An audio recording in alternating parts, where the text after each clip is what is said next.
This is a fan-generated show. If you would like to support us, please go to jamieglazov.com, and also don't forget to subscribe to our YouTube channel. All your support is greatly appreciated.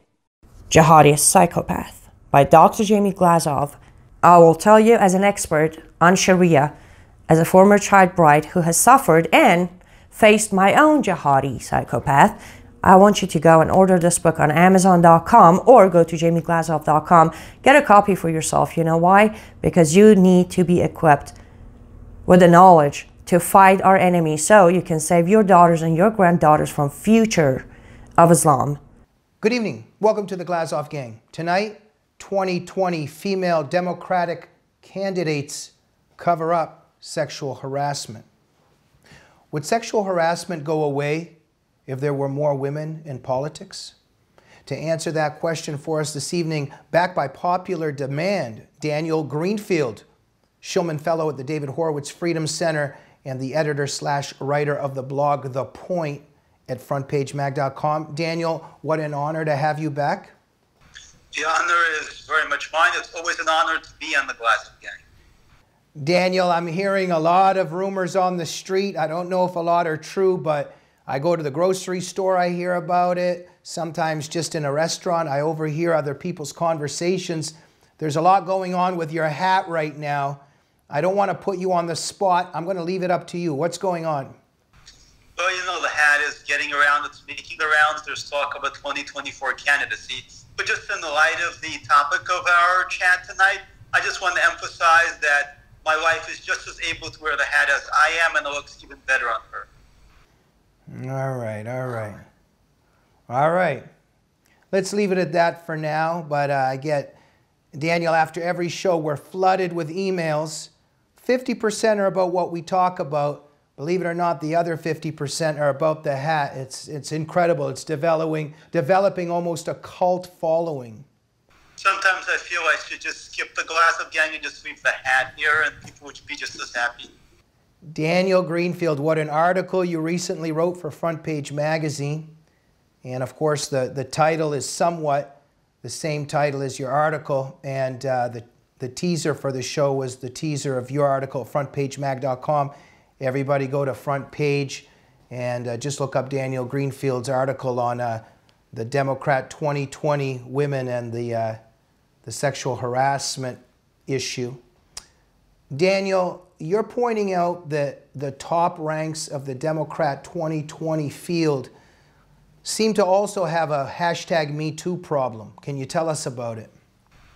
Well, they have a huge problem. So I've already discussed in the past about Joe Biden, who's pretty much, you can just have a photo spread of his Me Too problem, of him groping inappropriately, touching assorted women, young girls, older women, just about anybody seemingly. Joe Biden's hands very much have a mind of their own. Bernie Sanders' campaign was just awash with assorted issues. Beto O'Rourke's former outreach guy actually was just recently accused of rape. So you've got some of the male candidates who have issues in this regard. But what's interesting is now with Kirsten Gillibrand, Senator Gillibrand of New York's latest Me Too scandal, is that you now have two of the female 2020 candidates, certainly of the top rank, who now have their own Me Too problems. Both of them involve trusted male aides who had really kind of a close personal relationship with their bosses, being involved in sexual harassment and the office covering it up for them. Daniel, Joe Biden, you know, they show these video clips of him, you know, like all that stuff he's doing, all the kissing and groping with the young girls and women. I'm sure a good case could be made that he's just a very warm, loving person. Okay, but it's kind of creepy. What do you make of all them video clips? It is very, very creepy, but Joe Biden is kind of a creepy guy, and you know, there's just videos of him smelling somebody's hair, and it's beyond wildly inappropriate. At least, you know, you have a lot of the sexual harassers in Congress. They have the decency, quote unquote, to do it behind closed doors. They're not doing it right in front of the camera. I mean, this takes even Bill Clinton to the next level. Bill Clinton did it in the hotel rooms behind closed doors. Joe Biden is doing it on camera and just defying anybody to do anything about it. And I have to wonder if his hesitation to jump into the 2020 race in his will I, won't I, Hamlet Act in 2016. He decided not to run. Has something to do with just what they're going to hit him with, because I mean, I would suspect there are a legion of women waiting just to come forward there. It's just incredible, you know, the left's hypocrisy and double standards. It's just, we all know what it's about. They were in ecstasy because Obama was building communism and destroying America. Hillary Clinton was going to finish off the job. And all of a sudden we have a president that doesn't want to build communism and loves America. And that's why they're seething. Can you imagine if Mike Pence or Donald Trump were behaving like this? They would be going on about it every day. And now, as you know, Daniel, the left is, oh, they're just so upset about a few comments that, Tucker Carlson made on some radio shows about some stuff. They're just all going crazy about it. But in your article, you point out that Bernie Sanders once wrote, quote, "A woman enjoys intercourse with her man as she fantasizes being raped by 3 men simultaneously." This is Bernie Sanders writing this. Where's the outrage of Rosie O'Donnell and Joy Behar and Kathy Griffin on that quote that Bernie wrote? There's no outrage whatsoever. There is a huge, huge double standard. In regards to Tucker Carlson, it's been pointed out that the president of Media Matters wrote much worse things. But this is really just par for the course. Leftists, right blogs say offensive things and they get a pass on it. I've always said if Roseanne Barr had remained a liberal and she said what she said about Condoleezza Rice, the left would have told us, lighten up, it's no big deal whatsoever. The problem wasn't that she said it about a black woman, the problem was that she said it about a black Democrat. If you say it about a black Republican, you can say any racist thing and you will get away with it. That's the left's double standard. Racism is okay, anti-Semitism, as we just recently saw, is okay. What's wrong is being a Republican. So then there's also Beto O'Rourke, and his former director was fired by, her boss or something, and then Representative Sheila Jackson Lee. What's going on over there? More hypocrisy. Representative Sheila Jackson Lee, who once actually claimed that we won the Vietnam War and had landed on Mars, was actually chairing the Congressional Black Caucus Leadership Foundation, which is one of those fake groups that they set up basically to solicit corporate cash. Sheila Jackson Lee is a complete train wreck. She's, aside from being very stupid, she's incredibly abusive. So you have this woman who alleged that she was raped by one of Sheila Jackson Lee's employees at the Leadership Foundation. This woman was working as a staffer at this point for Sheila Jackson Lee. So of course Sheila Jackson Lee fired the woman who claimed that she had been raped. And after the outcry, Sheila Jackson Lee was actually forced to step down from her role in the Leadership Foundation. But again, this goes to the point of what we're talking about, just that women, feminists like to claim that if women ran things, there would be no sexual abuse problems, there would be no Me Too issues. In fact, we can clearly see that there is one. You had Sheila Jackson Lee here in a position of power. Instead of siding with the victim, she sided with the abuser. So the woman that said that she was raped in that environment of what happened. We staffer at that point. Right. The rapist had been working as a political outreach director for Beto O'Rourke prior to that. Right. And instead of Sheila Jackson Lee believing all survivors, she fired this woman. Yeah, absolutely. And they never believe all survivors when the survivors are accusing one of their friends. So in the recent scandals with Kamala Harris and with Kirsten Gillibrand, they did not choose to believe the women who came forward to accuse them. Kamala Harris was specifically asked about that. She said that she was supporting the woman, but she couldn't say that she believed her. And the woman was accusing Larry Wallace, who was a very close aide and personal friend of Kamala Harris. And then in the recent case with Kirsten Gillibrand, her office actually conducted an investigation, cleared the guy who was being accused of the assault, of the harassment, and he was her driver. And then actually when the media, when there were reports from other women that came out in the media, then they were actually forced to fire him. But before that, the office had done a cover-up. So all those women that were just in hysteria trying to pry those doors open when Judge Kavanaugh was, being sworn in, and they were just screaming and yelling in agony and trying to pry those doors open. How many of them organized a demonstration on behalf of the victims that you just talked about? Well, sadly, George Soros apparently wasn't paying them to do that, so of course they didn't show up. If George Soros were paying them, I'm sure they'd be happy to come and protest. Daniel, one of the issues you touch on, I'm fascinated by this. It just, I believe in good and evil, and I believe there's, as Solzhenitsyn said, good and evil, strike, within the heart of every person. And so men have good and evil, and women have good and evil. I think there's many good men, and there's bad men, and there's good women and bad women. And the left seems to have this thing about, that we need more women, more women. Well, of course not the women that like Trump, right? We know that. Not conservative women, but, the women that are real women, that are leftist women. But there's this thing sort of that if we get more leftist women into politics, there will be less sexual harassment. But as you're pointing out, women, or at least the leftist women in these democratic environments, the Democratic Party's environments, these women are just as likely to cover up for sexual harassment by a trusted male employee or aide, or even more likely to cover up for sexual harassment.